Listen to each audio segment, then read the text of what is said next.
Hey, real quick update. Governor, this is getting real. Governor Glenn Youngkin just tweeted out Governor Greg Abbott's letter to the Biden administration. So this is fantastic because he's a major, moderate type Democrat that won Virginia. And he said Virginia stands with Texas. Look at this. Governor, get him down here to the border with us, right? Because he'll attract a lot of national attention. Greg Abbott, he writes tonight, Glenn Youngkin, governor of Virginia, writes, Greg Abbott is doing the job of Joe Biden and his border czar that they refuse to secure our border. Biden administration has turned every state into a border state. We must stop the flow of fentanyl, save lives, and secure our southern border. And then he attached Governor Abbott's letter. And he says, you have the constitutional, Governor Abbott says, in a letter today, dated today, he says, you have the federal government has broken the compact between the United States and the states. The executive branch has a constitutional duty to enforce federal laws protecting states, including immigration laws on the books right now. Biden has refused to enforce those laws, has even violated them. The result is he has smashed records for illegal immigration, despite having been put on notice in a series of letters, one of which I delivered to him by hand. Biden has ignored Texas' demand that he perform his constitutional duties. Biden has violated his oath to faithfully execute immigration laws enacted by Congress. Instead of prosecuting illegals, for a crime of illegal entry, he has sent his lawyers into federal courts to sue Texas for taking action to secure the border. Biden has instructed his agencies to ignore federal statutes that mandate the detention of illegals.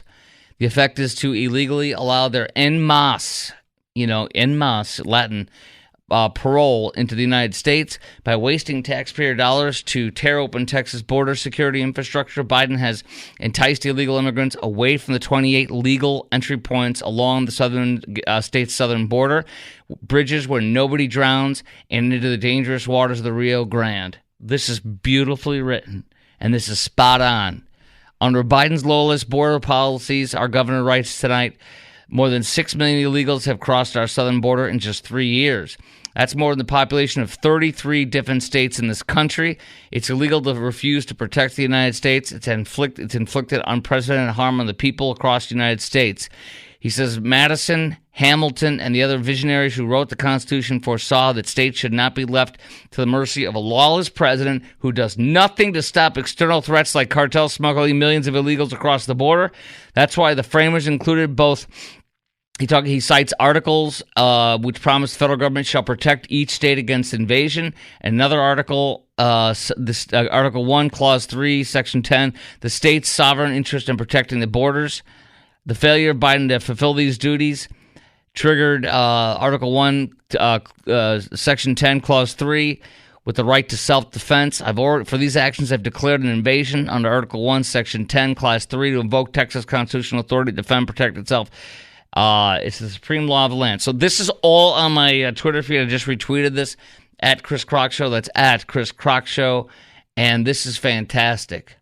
This is fantastic. And we must stand firm. Absolutely must stand firm. And that's what I wanted to read that. I really felt compelled because that material is extremely compelling, is it not? That's fantastic. So there you go. If you want to continue to call in on, do you want us to keep defying the Supreme Court and Biden administration? Do you want President Trump to come down to the border and do some heavy campaigning here at multiple locations, as I do? And do you think the federal government should reimburse Texas for our border security measures we've taken, which is one of the bills that Congressman from Fort Worth, Roger Williams, has introduced? Agree very much so. So 800-288-WBAP is our number. That's 800-288-9227. I also promised to get into this. Former pop star says, I have a Grammy. She shares her abortion regret publicly. I'd never seen this before. This is really amazing to me. It really is. She shares her abortion regret. I have a Grammy, but none of it will bring my children back. This is a band who I heard of that was huge. I didn't follow them. They're like a pop band. They were Pussycat Dolls. Have you heard of them? Yeah, they were real big. Their singer, Kayla Jones, shared her story at the Walk for Life in San Francisco. She's 39, and just so you know, the band sold 50 million singles worldwide, over 30 million albums worldwide, and they won a Grammy. So that's big, obviously, right? This isn't some little band. It harmed me. She talked about her first abortion at just 16 years of age. It harmed me, and I felt like as though somebody had took something that had always belonged to my body.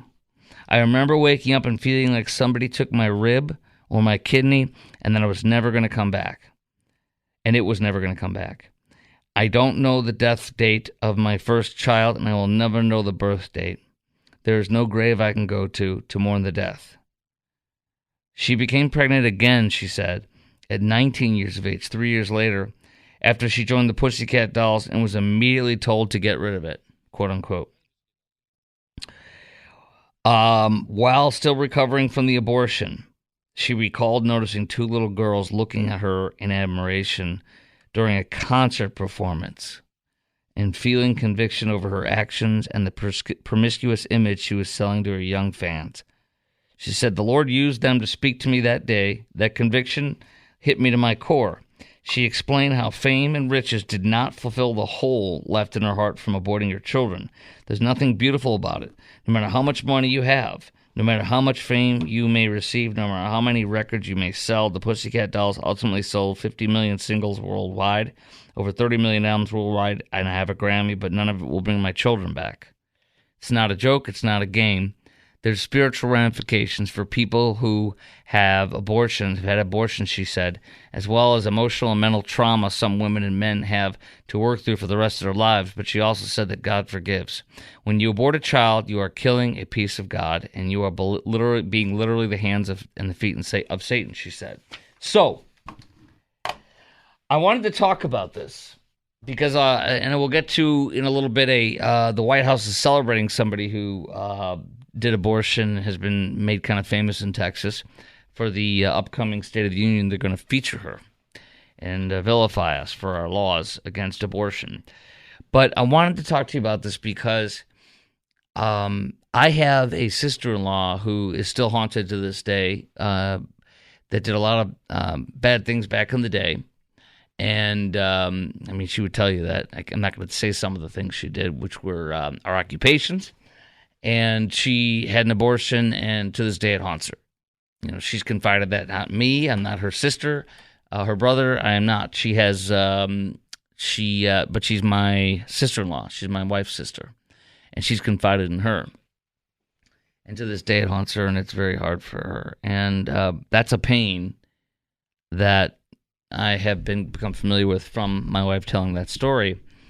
And there's another story that we have I'm going to share with you coming up next, because we were told that abortion was an option in our situation earlier in our lives, and I will tell you about that.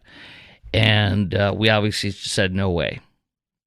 But how it went down and where I was and where my wife were something difficult to go through for us. My question for you is, do you believe most women genuinely regret their abortions? Whether they are proud of them now and they say they're proud of them or not, do you believe that most women genuinely regret their abortions? And feel free, if you have a story to share or you know someone who had a story that they shared with you. But do you believe most women genuinely regret their abortions? 800-288-WBAP is our number. 800-288-9227. I had to read this whole article. I don't normally I just look and see if it's something interesting, but this one grabbed me. So you tell me if you believe most women genuinely regret their abortions. Feel free to share the stories you've heard of or that you know or that you may have had at 800-288-WBAP. And coming up next, we'll tell you what we went through when somebody suggested, a doctor suggested we do that as well. And also, you'll hear the story of the White House. They're going to feature for the upcoming State of the Union somebody who she purposely made herself famous. She, in my humble opinion, based on everything I've seen, for flying out of our state and attacking it publicly and letting her picture be known to everybody, and being some kind of a hero, which tells me she had an agenda before, during, and after. So that's why Joe Biden called her and said, "We're going to feature you." Her and not a Dr. Jill. So we'll talk about that next. I'll tell you that story at 800-288-WBAP. That's 800-288-9227 on News Talk 820 WBAP and now on FM at 93.3. News Talk 820 WBAP and now on FM at 93.3. Make it a preset. I'll tell you my story when my wife's story really, and our story when the doctor suggested abortion for us. But my question is, when you see that a Grammy-winning pop star had 2 abortions, and she now openly says that she regrets them. Felt like she lost a part of her body, and she'll never know their death dates or their birth dates. She never wrote that down when she was 16 and 19. At 19, they said, "Get rid of it now because you're a pop star." She really felt convicted when she saw these 2 girls looking up to her and staring at her, and she's like, "Oh my gosh, what am I doing? I had a daughter like that I killed, 2 of them." So that was very interesting and very powerful to me. Meantime, by the way, the spotlight on abortion attacking Texas. The Dallas News reporting that Joe Biden and not a Dr. Jill called. It was her idea to feature this woman here who, Kate Cox. We all remember her picture. You may not remember her name, but to me, when everything about her and her story was put all over the news. There's a picture of her like on all the news. So this to me was, to me, the way it came across is, I support abortion. I'm an activist Democrat.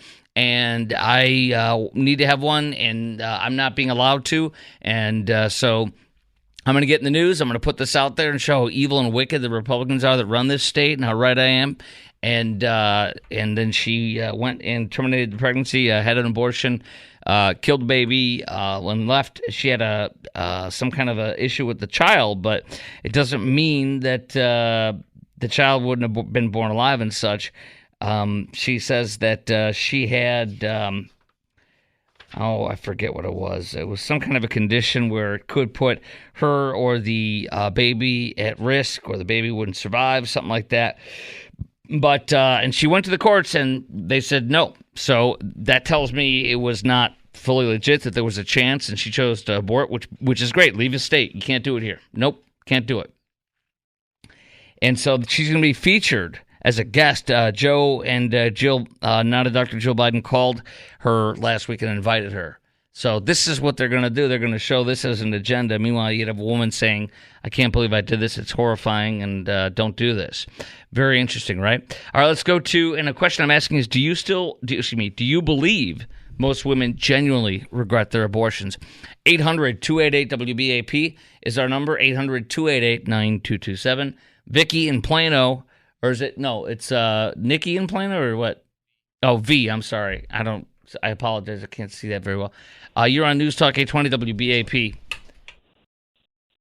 Yeah, well, that was really cool how you did all that, right? What? What? Well, Vicky in Plano, or is it Nikki in Plano? Oh, no, it's just V. That was, not really cool. What? But I'm not sure what you're talking about. Well, the way you introduced me, I said V because I didn't want my whole name, as you said, my name and my city, and then you just threw that out there. But that's okay. I understand. What would you like to do at this point? I just want to go on. Okay. Okay. Okay, so I was 18, pregnant, had come from a bad relationship, bad home life, got pregnant, got dumped, and I gave the baby up for adoption. And because I was in a place where I needed a home, I needed a future, I needed a way to go. I didn't choose abortion. 6 years later, I had 2 children, and then I became a single mother, and then 3 years after that, I became pregnant. And there was no way as a single mother I was going to raise another child, and I had an abortion. It doesn't haunt me. What haunted me was the fact that people were judging me because of my choice. Who was judging you? Everybody in my circle. Well, my circle became smaller after that, trust me. But it wasn't anybody else's decision except for mine. And it doesn't haunt me as far as what I gave up. It haunts me as what I didn't put my current children through, because I would not have been as financially stable to raise them as much as I was if I would have another child thrown into there. And I guess that's all I want to say is that it didn't haunt me. Not at all. Okay, so you would do it again. You would do it again. Today? Mm-hmm. Well, I am way too old to do it. No. I didn't mean it that way. I meant like if it happened again and you were younger after you did it the first time, you would do it again. No, because I learned. What did you learn? I'm sorry. I learned not to get pregnant again. Okay. So, like, are you saying? Interesting. So you're just saying you don't have a problem with it. It's fine. There's nothing wrong with it, and no shame, no regret, as this lady said. Do you think it's okay for her to share publicly that she regrets it and encourage women not to do that? I think that, in a way, that is shaming someone who has to make that decision because it's such a personal decision. Yes, her future was changed, but she still did anyway. Well, but she says she feels a hole in her heart for what she did twice, and she deeply regrets it, and she feels horrible about it.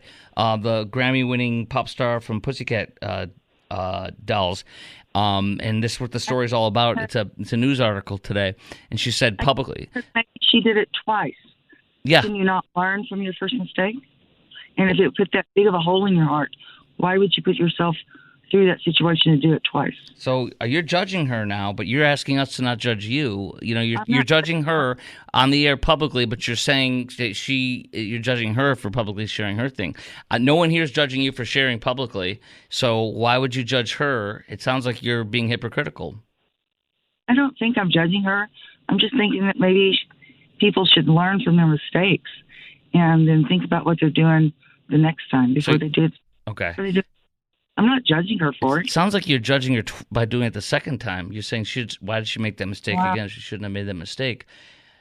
I just feel like you don't want people to be – and look, I don't think people should judge you either. That's between God and you, if you believe. He'll judge you if you believe in that.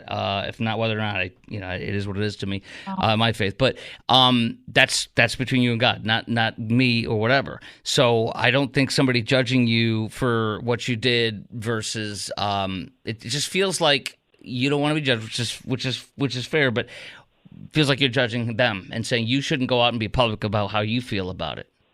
No, I don't. I just think that was completely twisted. I'm not judging her. I think that everything is it's such a personal thing. Okay. I appreciate your call. Thank you very much. All right. So, yeah, I got to tell you, I felt there was hypocrisy there. I got no shame in it, which is fine. I tell her your story. That's great. I'm not going after for that, but don't go after other people for doing the same thing you're doing right now. You're on the air publicly saying there's nothing wrong with it. What I think was wrong was people judging me, and then you go on to judge the person doing the same thing but with the opposite feelings. That's amazing to me. It's profound to me. So I got to tell my story, what I went through, and I appreciate her calling, by the way, and I'm sorry about whatever error there was there, clerical error.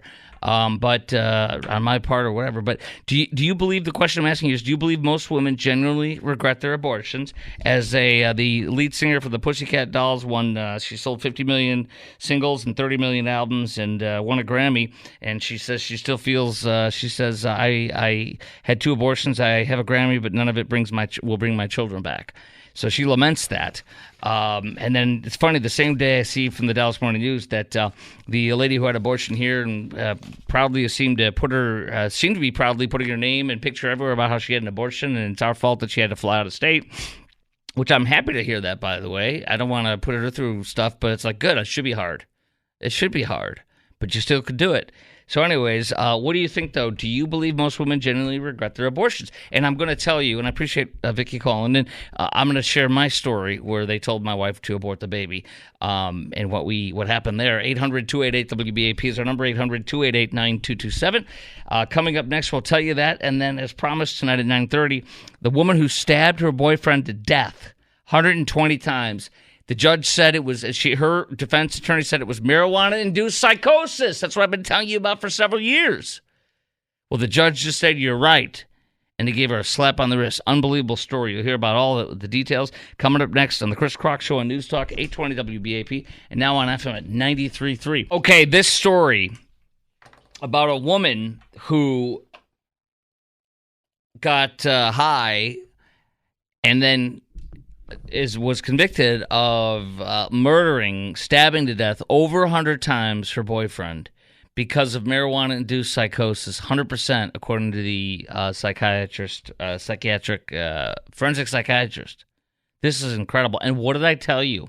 I said the guy from who wrote for the New York Times, now he's on his own, Alex Berenson, he wrote a book about this, Teach Your Children, and came out maybe 5, 6, maybe 8 years ago. It was featured all over the news, and it hit me. I was like, holy crap, I had no idea that. Anyways, his wife is a forensic psychiatrist, and she told him this years ago, and he laughed at her. And then he investigated it, and it turned out to be true.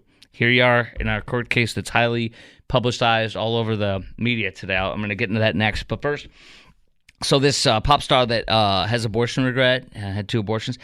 So my wife and I wanted to tell a story before we move on. My wife and I were in Minneapolis, St. Paul. I was doing a talk show there. And then this is years ago. This is 04 to 06, I think. Yeah. And then right towards the end of my first 2 years, a big station out of Atlanta offered me a job. And we had to sell the house pretty quickly. And so my wife stayed behind. This woman sold that house by owner with a, you do a thing where you pay $1,000 or $2 to MLS it and do it yourself. She did it with you hire an attorney as well to do the transaction. And we sold that house. We unfortunately had to break even on it, but we did. Anyway, she was there. She was pregnant with our second child, our sweet daughter, who is now 17 and will turn 18 in August. My gosh, we're getting old. She's the younger one. And when they do these tests, those, every one of us does it. Our wives do it when they're pregnant. You don't have to, but they test, no, it's a blood draw thing. And it's like 50% accurate. It's the first test that is done in your blood, and in there they tell you if there's a chance of Downs. And it's just part of the test. And so the results came in, and at this point, most women will know at what point of the test, what point of the pregnancy this is. I can't recall exactly, but it was, definitely 3, 4, 5 months. She was showing. You know what I'm saying? And so I was in Atlanta, and she was wrapping things up to move down. I had to go down there about a month and work before she could join me. And with my son. So a precious wife, my dear friend who's a cop there, and we're still very close to this day in Minneapolis, St. Paul, she went with my wife to the doctor's office. That's what you need when you're pregnant like that, and it's your second child and such, and you're by yourself. So she went with her, and I'm so grateful for that, because they told her your daughter has a 50% chance or a 60% chance of having Downs. And, suggested abortion. And my wife was just deeply weeping and went home deeply weeping. And there would never be a thought of it in her mind, ever. Like when she was a young child, when she was a teenage girl, whenever, all the way up to when we were married, there was no option. That was never going to be an option for her. But yet it was very hard for her to hear that with this person saying, suggesting abortion. She was hurt and angry about it. So, and thank God her friend was there, this woman we love so much, and her husband, and she comforted my wife when I couldn't be there for her. So she eventually came on the air with me, my wife did, in Atlanta, within days or a week or so of this happening, and told the story with me. We were on together for like an hour or so. We took a lot of calls, and my boss there in Atlanta, who I'm still friends with today, I was there from 06 to 08, I think it was, until Herman Cain stole my job. I like bragging about that. Anyways, 999. Anyway, and he said it was the best show he ever did, that he ever heard from me. It was really that good. Anyways, that made me feel good. And I wanted to share that with you, though. And so A lot of people go through stuff, and that was our choice, and we would never change it. And you know what? If it's and not trying to be mean to our last caller, I'm just saying, if it's an economic decision, with trust our Creator is what I would do in that situation. And money should never be a reason to say no to life. In my opinion, there's always adoption too, right? So, anyways, that's my little opinion there, and there we go. Now, I have told you for several years now on this show, vocally and proudly, Laura Ingraham, we've played audio of her having on two top doctors, well-known doctors that are very have good bona fides. They're successful. They are experts in marijuana in two different areas of it, with what it does to you when you use it chronically. There's not much allegation in this crowd of people, of which I'm among them, that says recreational usage is in recreational. If you use it daily, that's habitual. If you use it almost daily or daily, this is where it could be you. And marijuana-induced psychosis. And there's even some evidence where they're talking about, even if you do it recreational, could be. But and I told you that Alex Berenson was at the New York Times. His wife is a forensic psychiatrist in New York City. Came home and she says, "You know what? You wouldn't believe," because her job is doing exactly what she tells him. She says, "You wouldn't believe." It came up in conversation. Every person that I talk to is that is doing these violent crimes. Most of them are high, doing marijuana regularly, and the ones that are killing and doing violence, a lot of them have marijuana-induced psychosis. He laughed at her. This reminds me of what's the name of the guy that did the book, whose wife became a Christian, and he said, he felt upset by that. He's a Chicago reporter from the Tribune, and he went out to prove that she was wrong, that God didn't exist, and he became a Christian. I can't remember what that book is. We had him at our church not too long ago. I'm drawing a blank. It reminds me of that, because what he did was Berenson went out and did the same thing. He went out to prove that his wife, a forensic psychiatrist, was wrong. Yeah, Lee Strobel. Thank you. The Case for Christ is the book. Anyways, he went to do the same thing Lee did. And he also was at one of the biggest papers in America, most prestigious papers in America. And he literally said, "I'm going to go prove that you're wrong." And he interviewed tons of officials and experts in this, and he found out it was true. So that's why he wrote a book about it, just like The Case for Christ with Lee Strobel. And he said in his book, he said the first documented case ever of marijuana-induced psychosis was when, as far as criminal, was when a man in Australia stabbed to death. He stabbed to death 8 or 10 people. It was all over the news. We talked about it way back when. It may have been 15, 20 years ago. But then you got Laura Ingraham talking about this, because once weed is legalized, it is everywhere. Kids are using it. There's a doctor, an emergency room doctor in Colorado, who was on NBC News, who was interviewed, who said it was out of control, cannabis-induced psychosis, and there's another syndrome you get from doing it a lot, where you're vomiting, you can't stop vomiting. And she says the ER is always filled with kids, teenagers, because of this.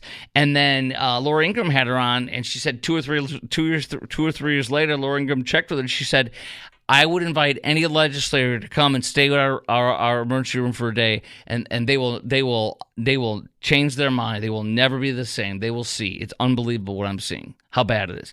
And we're hearing these stories all over. And then today we see that a 32-year-old woman who stabbed her boyfriend over 100 times to death in a weed-induced frenzy, according to the Daily Mail, according to the court. She's guilty of murdering her boyfriend, sentenced to just 100 hours of community service. 100 hours. No jail. 100 hours of community service, as the judge said she had no control of her actions because an expert in this said it was, as I've always told you, marijuana-induced psychosis. It was real. And he therefore says she had no control of herself. She was not, and he said that, quote, she had no control over her actions when he was giving his decision after a cannabis-induced psychotic break. Those were his words. So I'm going to give you more details on this, and I'm going to ask you this right now. Do you think this woman who admitted to it and was convicted of it, to stabbing her boyfriend to death over 100 times, do you think this woman should be charged with murder and go to jail as if she killed him in cold blood, or is she a victim, as this judge says so, giving her only 100 hours of community service and not a day in jail?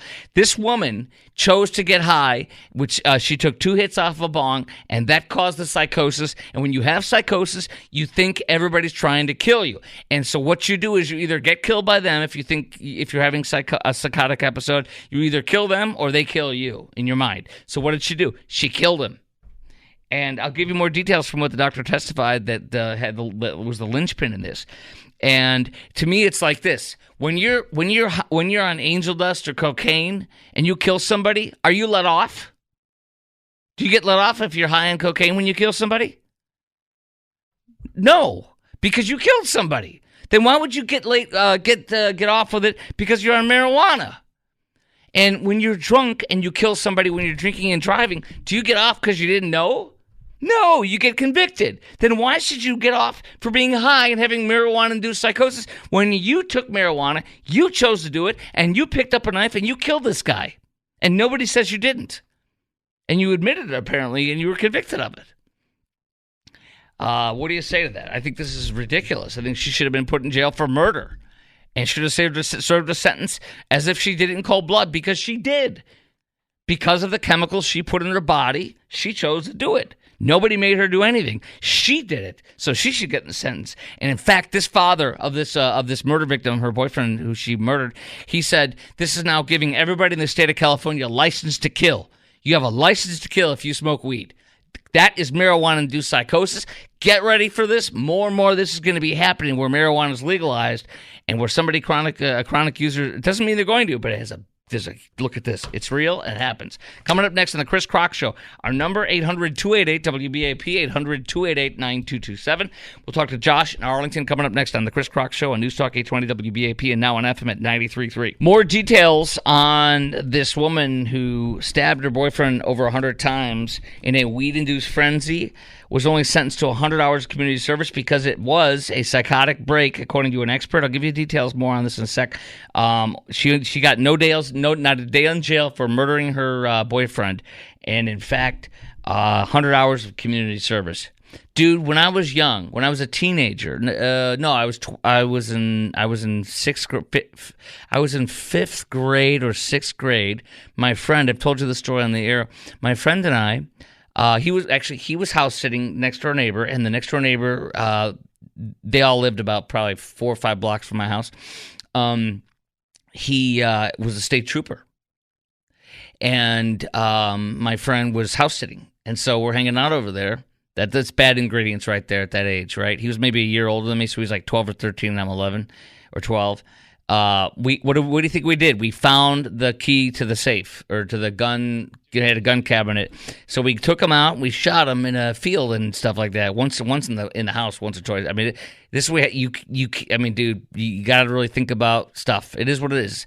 So I'm not blaming the trooper, but I got in big trouble. So anyways, what was my point on that? I had a point. I'm going to shut up and let Josh in Arlington talk. You're on News Talk 820 WBAP. Hello, Josh. Yeah. Expert schmexpert. That's preposterous. Right. Seriously, who's this? I get that they're calculating a lot of this woman's history and stuff like that, but to let stuff like this go like that, anybody who has a nonviolent history could commit a violent act and fall on that type of, that's a scary thing, and we already have a big enough problem with drunk drivers getting away with it in the state. My wife was she handled DWI cases as a probation officer in Tarrant County for 10 years. Wow. And she had people on there that had 4 DWIs and a manslaughter charge. Oh, my just gosh. walking around town with an ankle bracelet on, you know? Unbelievable. So, yeah, It you is. agree this is just like killing somebody when you're high on cocaine. You know, yes, you're accountable for your actions. You know, just like if I do a drug or if I get drunk and hit somebody, regardless of, I made the decision to take to put a chemical in my body that I realized had the potential of altering my personality. Amen. Yeah, she's responsible for her actions. This is horrific. This is disgusting and enraging. Josh, appreciate your call, my friend. What'll be worse was when I give you the details. The details coming up next, if my voice would stop cracking. That's next on the Chris Crock Show. The details of this case about how horrific this woman did when she murdered her boyfriend that she lived with after taking just 2 hits from the bong. It's officially marijuana-induced psychosis. An expert witness testified, a forensic psychiatrist. So we'll tell you all about that coming up next on the Chris Crock Show on News Talk 820 WBAP, asking you, since she only got 100 hours community service for stabbing her boyfriend to death, and then she stabbed herself and then her dog. There you go, marijuana-induced psychosis. Do you think this woman should be charged with murder and go to jail as if she killed him in cold blood, or is she a victim? I totally think it's just like drunk driving or being drugged up and killing somebody. You're guilty of cold-blooded murder. 800-288-WBAP, 800-288-9227. More details, and then an obese woman does what's right. Buys 2 seats on a plane because she wants to make sure she has the room, and then another woman does something to try to cause her to get her in, whatever. Another woman messes with that second seat and tries to shame her. You'll hear about that next.